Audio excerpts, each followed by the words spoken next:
Hello everybody and welcome to a new episode of the Totally Schway podcast, a DC Animated Universe podcast. You can probably tell from my voice that I'm currently feeling a bit under the weather and have been for about a week now. Fortunately, I record the audio for my video essays a couple of weeks in advance, but I've been sick for about a week now. I hoped that we'd be able to do a new episode of the podcast, but Mary's sick as well now. So I reached into my back pocket and pulled out an interview I recorded with BTAS writer and the writer of the Batman and Mr. Freeze movie Subzero, Randy Rogel. I had originally intended for this interview to be used as part of a larger video project, but unfortunately Zoom kind of let me down quite a lot, and not for the first time, so I'm kind of cobbling something together with what I've been able to salvage. And we had a little sit down and a chat to talk about the relationship between Dick Grayson and Barbara Gordon, Subzero, his time writing BTAS, his background, the fact that he is a Renaissance man that can practically do anything except for one thing, which he will discuss. So it's a slightly shorter episode than usual. I won't get into the answering the comments from last time, just because it's taken everything I've got to say this little introduction. But when we come back for our Christmas special in 2 weeks, we'll answer all of the questions that have come in since the last time Mary and I shared an episode. So thanks for your understanding. Hope you enjoy this interview with Randy.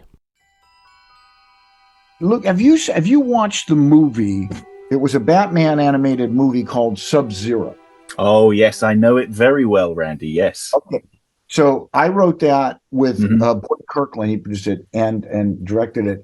And there we really tried to flesh out Robin's, Dick's character as something beyond Robin, where he's in love with Batgirl and all that. And we really, deal with him and his other ego, and he, because he's a strong character if you can use him right. But you don't want him to get in the way of Batman. Mm-hmm. And some of the best stories are when Batman's on his own, but it does, having Robin does increase the palette of stories that you're able to do. And also who Batman is. In this thing, Batman really becomes like a father figure, like a mentor figure, as opposed to just a badass, crime fighting guy. So it shows another side to him. And it's interesting you bring up Subzero, because I've heard this story lots of times before, and I'm sure anyone listening to this probably has as well. But that wasn't your original movie script, was it? You originally wrote something very different.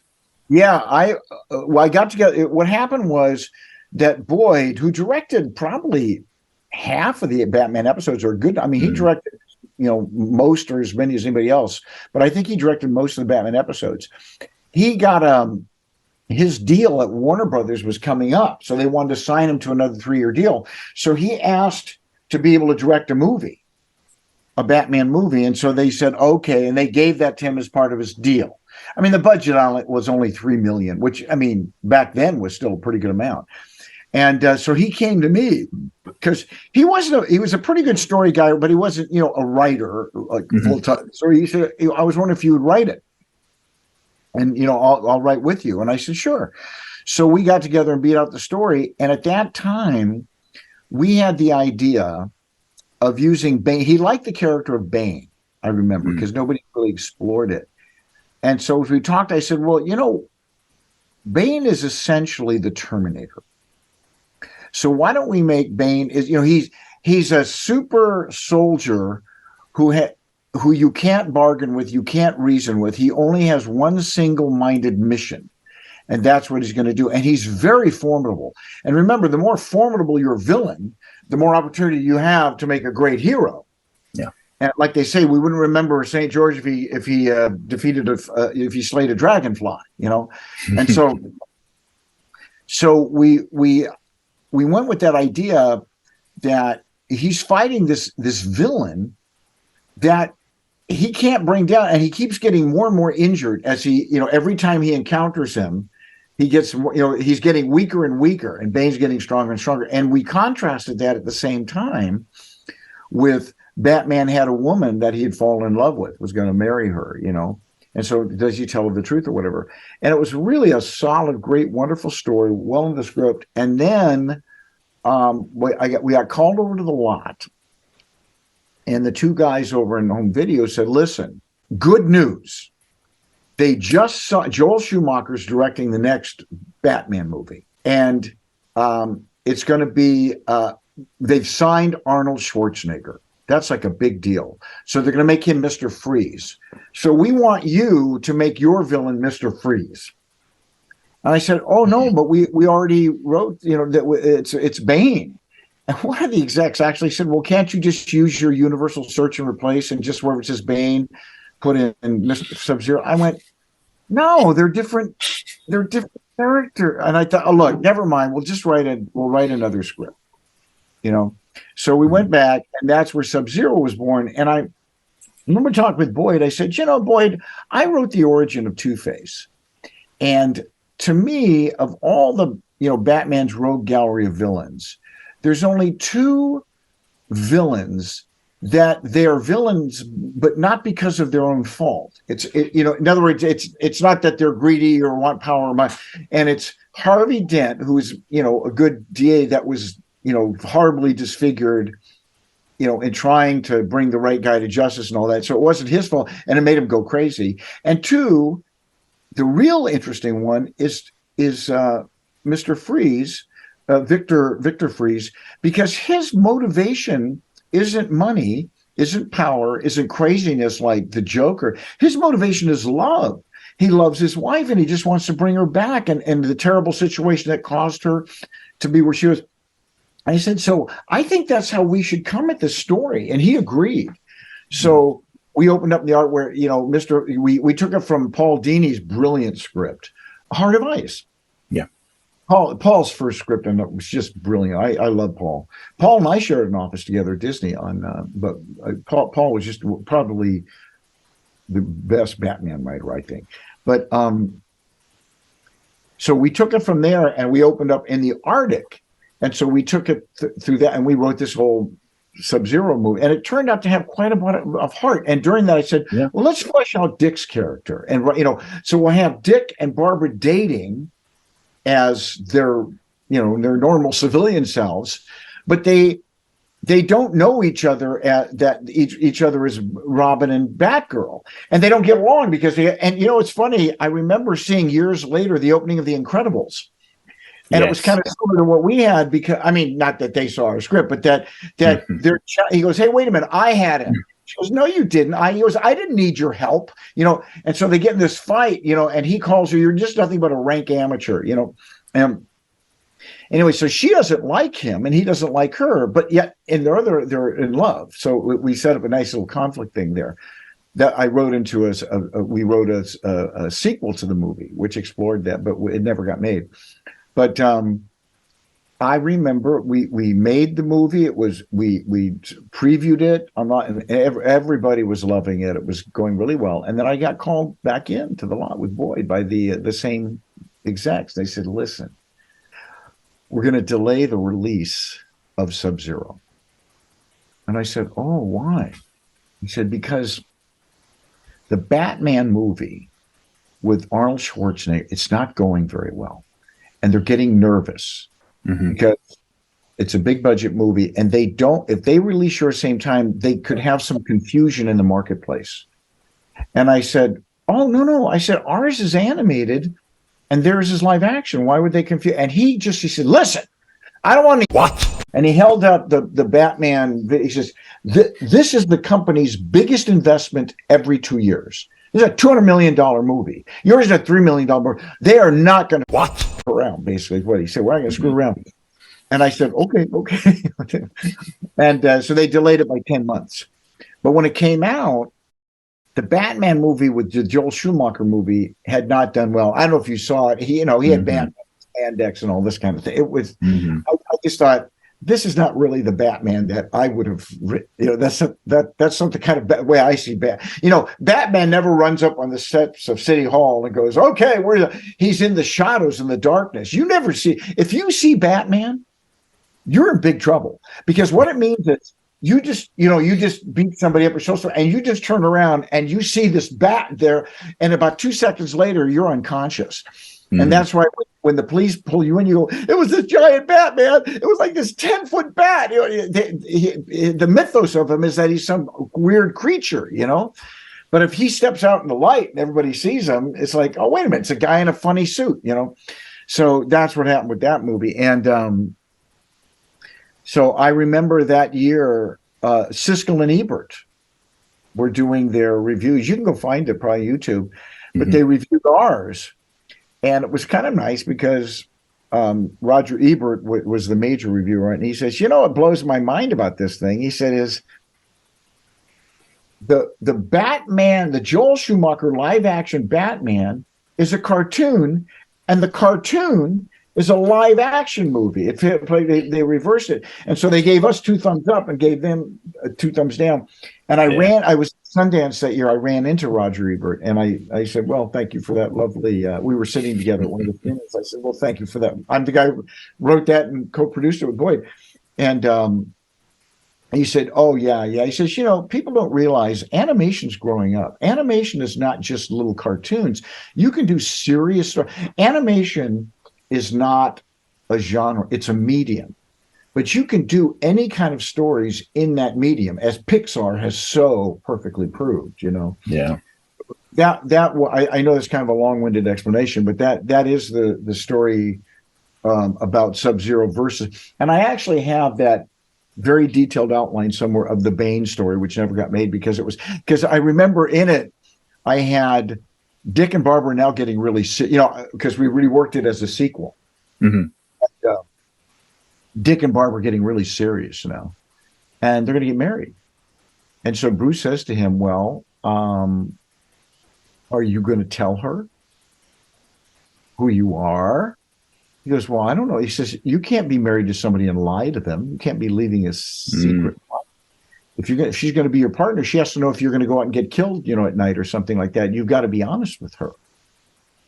And he realizes he's right. So he calls Barbara to come on over to Wayne Manor, and she's there, and all happy and bubbly and planning the wedding. He says, listen, there's something I need to show you, because in a previous encounter, I told you they were fighting, and he says, I don't need rank amateurs getting in my way, and she was like really pissed at him. So he says to her as Dick, there's something I need to show you.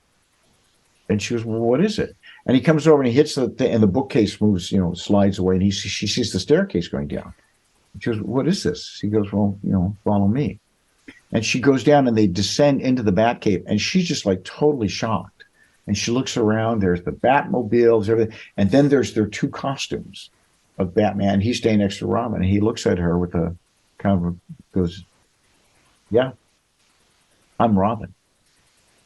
And she's like stunned, and then she hauls off and slugs him in the mouth. Knocks on, he goes, she goes, what do you mean I'm a rank amateur? What do you mean by? And then he goes, you? And she goes, oh, because she's just revealed that she's Batgirl. And it's just like, oh, and right at that point, the villain, Bane appears. They have to go, so they get distracted from all that. But it was a lovely moment. I thought we'd get laugh and all that, but it just never got made because we ran out of. I guess they ran out of time. So, did you say you still had the script, or was it just the outline for it? It was an out because we turned into a sequel, so I just had a big outline.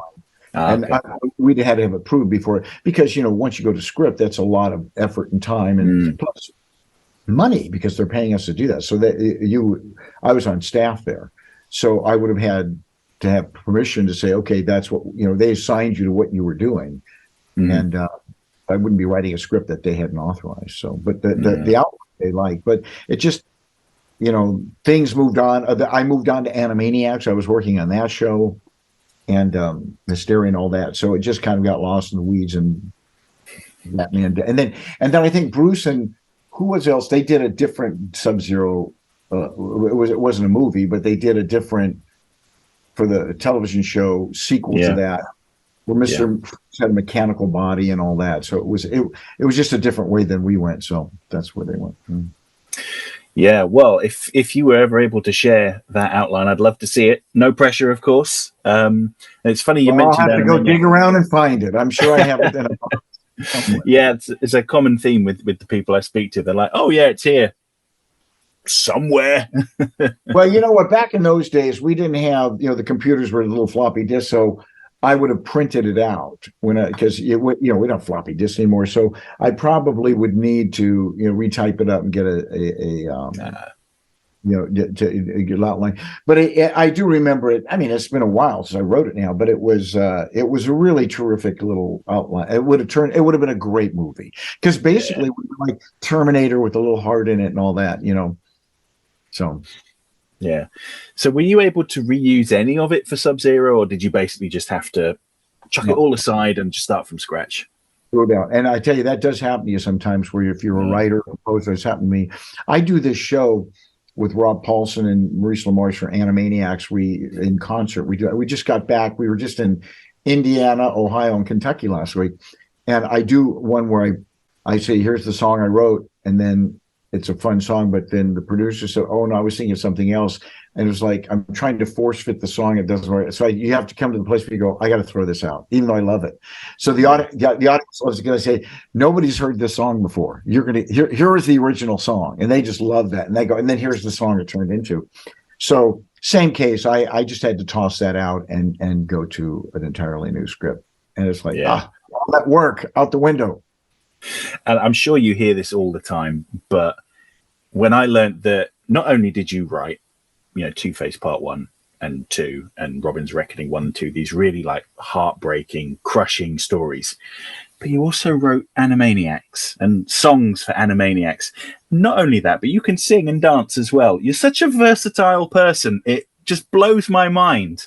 Well, it's fun. As I look back, I grew up doing a lot of theater, and then I went, I don't know if you ever heard it. When I graduated from high school, we didn't have a lot of money. I wanted to get an education, and I got an appointment to West Point. It's a military academy, but you have to have your senator, your Congress, highly, competitive to get in. And so I left all the arts completely, and I got an engineering degree there and served, did my service as an artillery officer. But then I thought, I don't really want to make the military my career my whole life. And so I got out. I went into corporate life because I needed a job. And they relocated me to Seattle. And so I was working in corporate life. I was with Procter & Gamble, big company, and then I got recruited to digital. So I was doing okay, traveling out. But I thought, what I really want to do is work in film and television. That's what I like. I got back there. And so that's when I came down to LA. But I slept on a friend's couch. But it was very scary because nobody knew me. Agents would meet with me and go, wait a minute, what do you have produced? I said, well, I don't have anything produced. They go, oh, no, I can't represent you, blah, blah. So it was this process of trying to break in and writing scripts every day. And that's where I got to Warner Brothers when I found out about Batman. That's the one that hit. And Alan Burnett only brought me on temporarily. And then as my scripts began to do better and better, then he put me on staff. And then I wanted to work for Steven Spielberg. So that's why Maniacs. So you just kind of go wherever you go. But I'm grateful that I can do a couple of different things so that I can keep working, Well, when you explained to me your academic background and your qualifications, I was thinking, Jesus Christ, is there anything he can't do? Is there anything you can't do? Yes, there is. And Kevin Altieri and Dan Reba and Dick Smith tell you, I can't draw. If I had to draw, although I will say, when I was doing Animaniacs, one of the great directors of the show, a guy named Audu Patton, who's quite a Renaissance man himself too. I said, how do you draw this? So one day he sat me down. I mean, these are pros. These are guys like, the top level. So here I'm getting this lesson, from an absolute pro. And he showed me how to draw Yakko's face. And when he showed me, it was like, oh my God, that's so much easier than I thought, So that's the one thing I can draw is Yakko's head.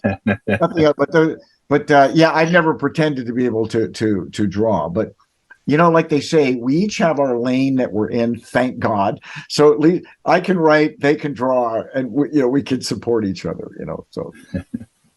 And I'm so grateful that you did. I think I sent you the video I made about Two-Face Part 1 because that's my favorite episode, hands down. There's no competition in my mind. Obviously, there are loads of other great episodes, but Two-Face Part 1 especially, absolutely amazing. I can remember being 6 years old, sitting down watching it, and it just spoke to me. I don't know if that's a worrying thing or if that's a perfectly normal thing, but I was like, God damn, this I like. This I identify with this, That's great. Yeah. And that's actually the first one I wrote because Alan, I'd written 2 spec scripts for him. which were terrific little scripts. Of course, they don't usually do it because they have ideas they want to do, but he read them both and said, I like these. God, if they ever did Batman, I'd want to get those produced. They were really terrific little scripts. But he called me and he said, look, I'm going to give you a script. I went, oh, thank you. I need one. And he said, but I've written the outline, the story. So you're going to write you're going to take my outline and you're going to turn that into a script. And that was Two-Face Part 1. And so I did that. And then because it was Two-Face, we made it a two-parter, so we made it a cliffhanger at the end of it. And this was very early in the series, And so it went into production. Everybody was loving it as they were storyboarding and they, oh, this is really a terrific little story.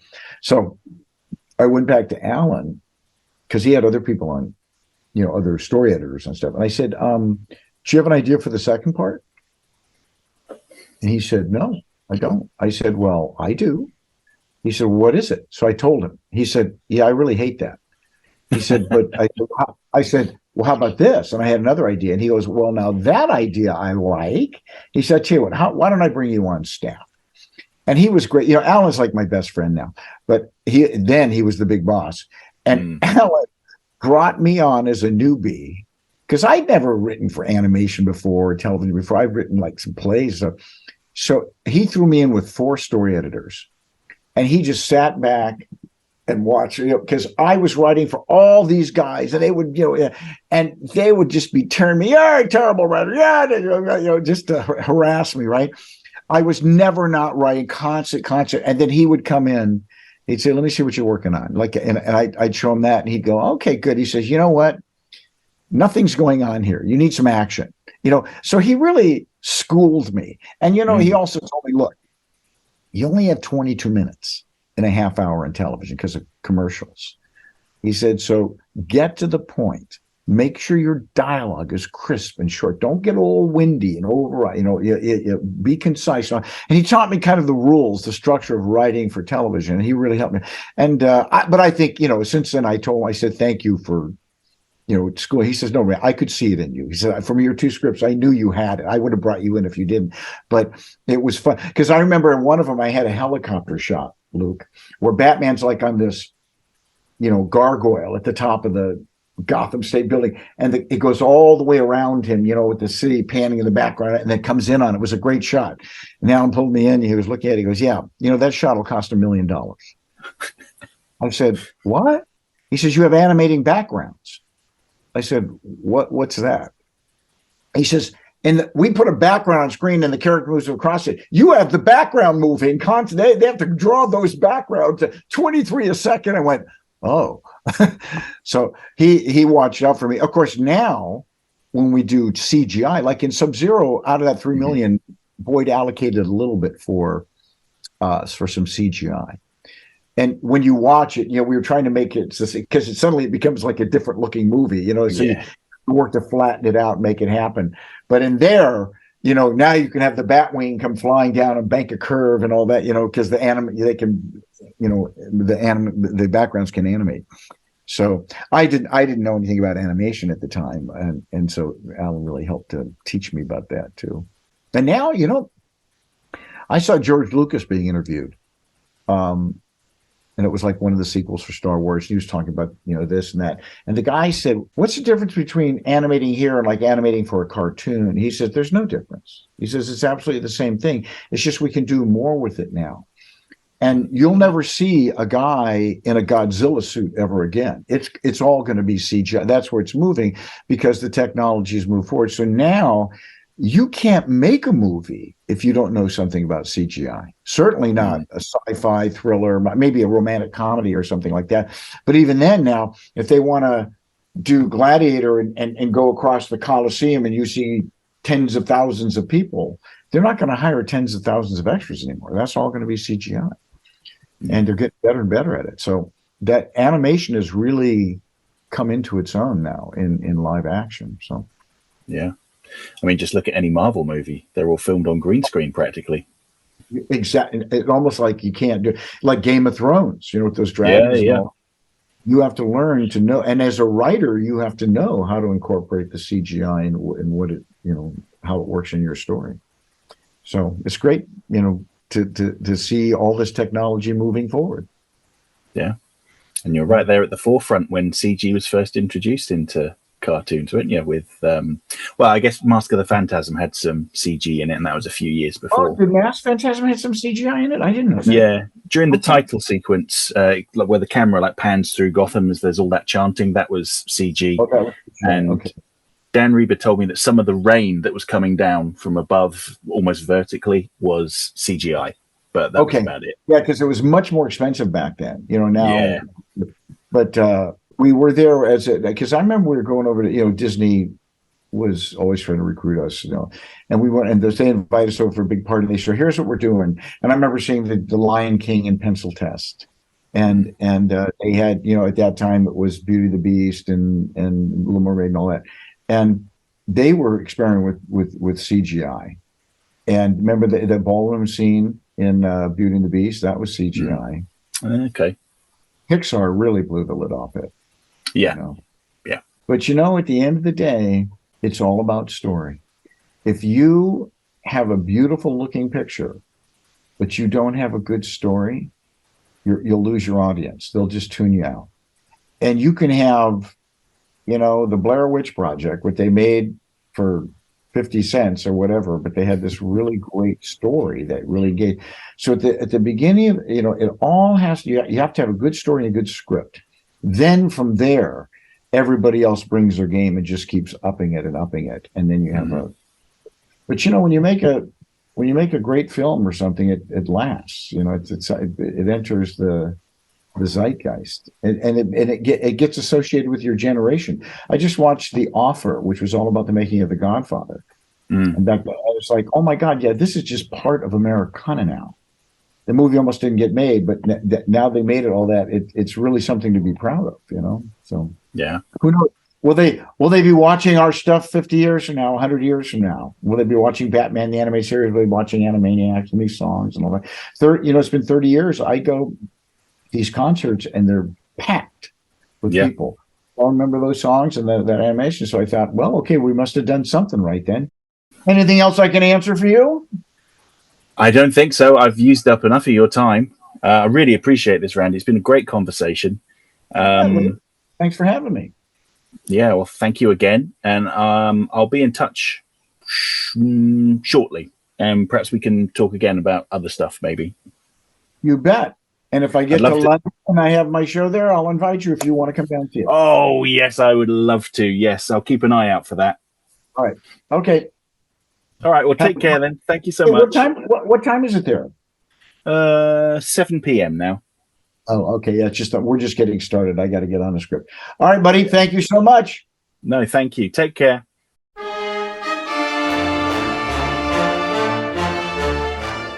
Okay, that's the end of the interview with Randy. I really enjoyed speaking to him. Very smart guy, clearly. And I may end up pestering him about sending over an outline for his unmade Bane movie. Maybe I'll get someone from one of the other podcasts to pester him too. Peer pressure. So as I said last time, won't be going into the comments this time just because, my voice is really flagging. But next time, when we return, we'll be doing our Christmas special, talking about Christmas in Gotham City. So Christmas with the Joker, holiday nights, some of the festive episodes in between, maybe the Batman Adventures holiday special. And we're going to take the opportunity to talk a little bit about our Christmas rituals, which also involves watching Batman Returns. And by the way, that is a Christmas movie, regardless of what anyone says. So, hope to see you next time. Take care.